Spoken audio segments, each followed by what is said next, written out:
The moment I saw that face, I already knew that he would never grow attached to me. The boy says that one day his father brought a dog home and named him Rubero. His father also explained that he had found him in the cemetery, claiming there was something eerie about him.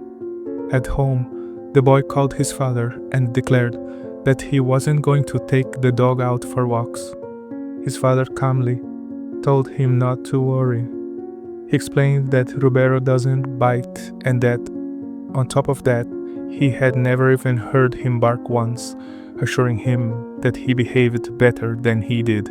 However, when the boy takes the dog out for a walk, it moves along its own path, dragging him as the child shouts that this is not the right way. At one point, the animal stops, and the boy asks if it won't listen to him. Then Rubero barks fiercely, something that frightens the child, who wonders if he is really barking. At that exact moment, the boy looks up and sees a person falling, crashing to the ground right before his eyes.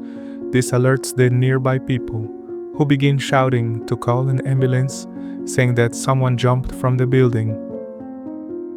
Back at home, the boy calls his mother and declares that he doesn't want to walk Rubero ever again. But the woman replies that she is busy right now and asks him to listen to his father.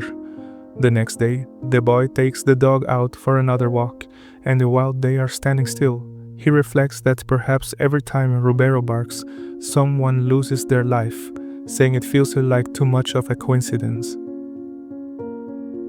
But then Rubero barks.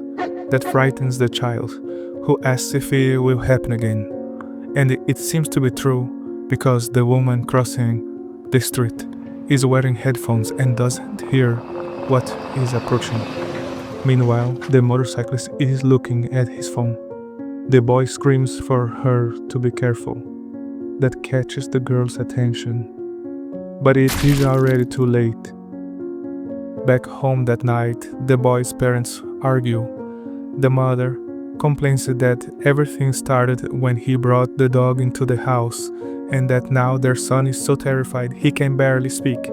The man questions whether he should have just left Rubero abandoned. His wife answers yes, that it would have been better that way. But her husband replies that he can't believe what she is saying. The boy, meanwhile, begs them to stop, saying he doesn't want to hear anything else. At that moment, the dog barks again. Frightened, the child quickly runs out of his room, calling for his parents, but he only sees the dog staring toward the room. As he approaches, he finds his parents lifeless, along with the man who complains that they wouldn't stop screaming, that he couldn't sleep, and that it was all their fault for making so much noise. Seeing that scene, the boy freezes, and the old man watches him. At the same time, the child runs away screaming, asking for help. However, he comes face to face with Rubero, who, staring straight at him, lets out a small bark. At that moment, the old man catches up to him, and just as he is about to deliver the final blow, the boy cries out that he doesn't want to die. Without hesitation, Rubero leaps onto the man, biting him ferociously. After that, the child looks at his dog and asks if he had been warning him of danger all this time. He apologizes to him as he hugs him. Then a thought resurfaces more precisely.